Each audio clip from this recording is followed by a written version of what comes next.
Well, an increasing number of farmers are turning to alternatives to traditional pathways to farm ownership as banks tighten lending criteria. But how do we create pathways for young farmers to achieve this ownership that doesn't leave them heavily in debt? Now, joining us to discuss is Rabobank's National Farm Ownership Options Manager, Brent Irving. Good evening, sir. How are you? I'm very well. That's a mouthful, that title, isn't it? Yes, well, I suppose you got to design your own title, but it covers it all. And of course, you've been in the game for a while now. 100 plus deals in the equity partnership game. Are you starting to get a bit of a formula? The key formula is don't expect every deal to be the same and have an open mind. I think that's the formula, just to keep an open mind and listen to what the parties want, so that you've got you're aligning their strategies and goals, and not to try and stick to a formula, because that's when it tends to fall apart, really.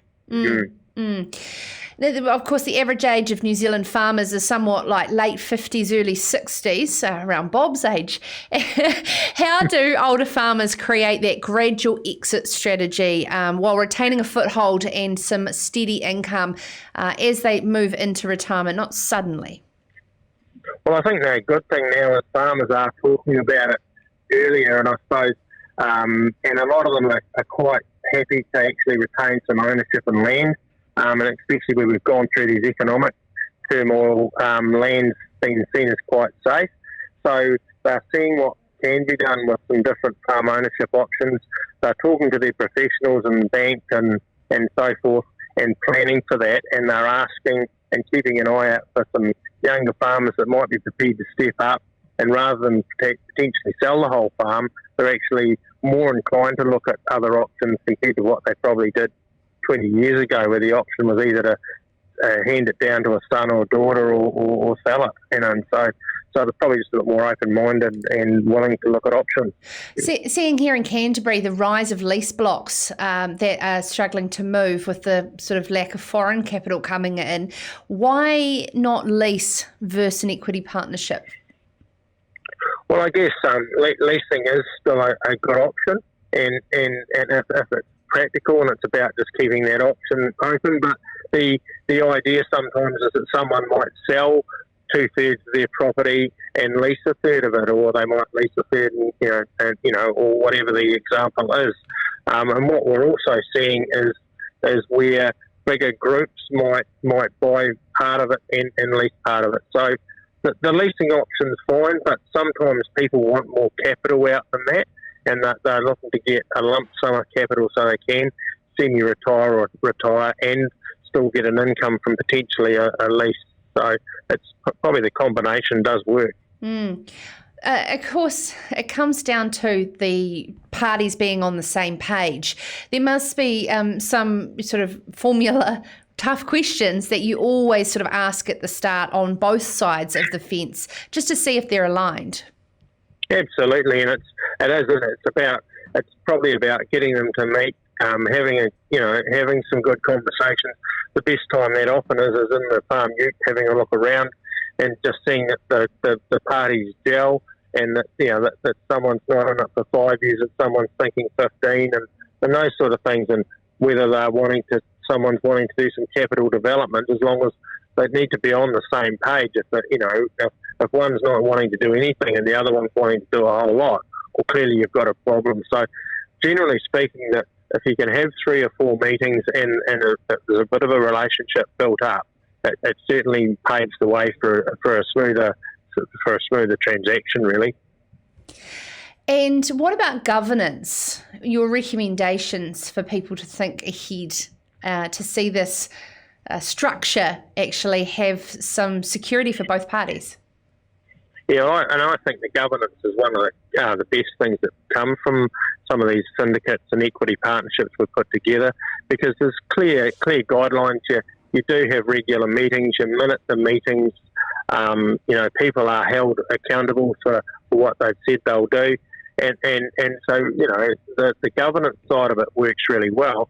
And what it's also done, though, is it's meant that the younger couples primarily coming in, they're managing some of those things that the older farmer may not have wanted to, around maybe land and water, all sorts of environmental plans, all those sort of compliancy things that are coming into this farming thing are actually quite scary for an older generation, whereas the younger generation have been through Lincoln and university and they don't find it quite as daunting. So that's all built into the grand plan and the governance. You must see the older farmers sort of have a bit of a bounce in their step as they move into another chapter, having young blood and energy around. What are some of the examples that you've really enjoyed? That's it.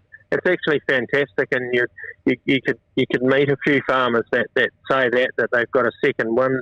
They often say that they love seeing their farm getting developed, where they've just run out of puff, but they've still got some ideas. And they just love sharing their ideas and their enthusiasm with the younger guys that are coming in and actually taking that farm to the next level with genetics and development. So I think it does give those, when you say about the average age is late 50s or 60, in a lot of cases it gives farmers another good 10 years where they're not actually having to crutch the sheep or do the hard yards, and they get far more enjoyment out of it. Yeah, absolutely. Okay, so for young people wanting to start planning towards sort of getting into a farm in, say, the next 5 to 10 years, how do you establish pathways for them? Well, I think there's been some really good courses and some data done and on the Red Meat Profit Partnership website. There's some really good data on there around farm ownership. And I think these young guys and girls, they've just really got to put themselves out there. They've just got to talk to other farmers and rural professionals and make sure that everyone knows they're in the market and that they are developing the skills that they need to take that next step. And some of that, the biggest gap I see is probably around financial and accounting understanding. Like, you don't need to be an expert, but you do need to start understanding what a budget looks like and budget the actuals and what the numbers actually look like, because that's probably where the biggest weakness is, and that's where that Red Meat Profit and some of those courses are actually really valuable. And with regards to what Rabobank's doing, what's sort of the next chapter for you, Brent, in the next 12 months to nurture some of this young enthusiasm? Well, all our managers are always talking to the younger generation looking to get ahead, and we run the Ag Pathways course, which we run through our client councils, and we're running one in Invercargill again this year. And of course, as I was saying, we're putting through 14 farmers through our farm managers program as a pathway, and we are having meetings with them on each other's farms prior to that, where they're getting quite stimulated about talking about their own examples and meeting other farmers that have been there and done that with what we've achieved. So it's not an easy process, and it's not something everyone's going to achieve, but the earlier you start, the more people you talk to and the more educated you get around what's possible, the more likely you are to achieve it, really. Oh, awesome. Thank you so much for taking the time to join us, Brent Irving, the National Farm Ownership Options Manager for Rabobank. And of course, get in touch with him if you are interested on either side of the fence, of the older generation, of course, keen, young and up and coming. This is Sarah's Country.